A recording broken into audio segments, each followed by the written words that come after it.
What's growing on, gardeners? On today's 2-minute garden tip, I'm going to show you a shockingly cold-hardy flower that produces beautiful winter blooms. So far this winter, we have had 2 light 30-degree freezes and a hard 26-degree freeze, and that has brought our summer garden to an end, except for this one cold-hardy survivor.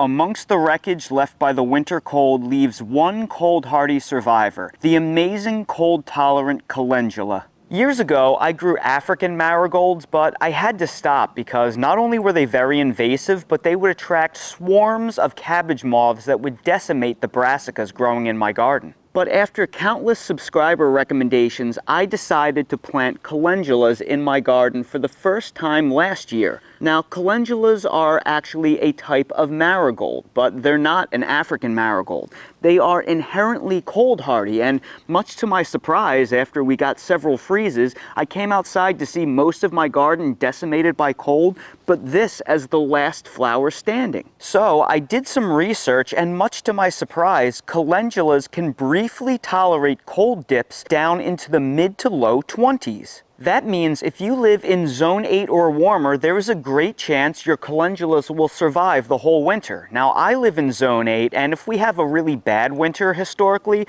well, it might get killed, but if we have a mild winter, it will survive. And if you live in zone 9 and warmer, it should be no problem to have calendulas planted and growing and flowering all year round. If you live in a place with colder winters where they won't survive all winter long, well, the good news is they will probably last 4 to 6 weeks after your first fall frost, and you may be able to plant them out a little bit early in spring as well. So that can increase the time that you have flowering, blooming flowers in your garden by an entire 2 months in any given calendar year. So even if you can't grow them year-round, they can give you lots of season extension. And even more good news, I had no issue with these calendulas attracting any cabbage moths into my garden like the African marigolds did. If you want to know the variety of calendulas that I planted in my yard, these were it. I will also place some seed links down in the video description if you want to get some seeds of your own. And that's today's 2-minute garden tip. If you're new to the channel, please consider subscribing and hitting the bell to receive new video notifications, and check out our Amazon storefront and spread shop in the video description for a list of the gardening products I use and awesome custom designed apparel and other gear. Your support is greatly appreciated.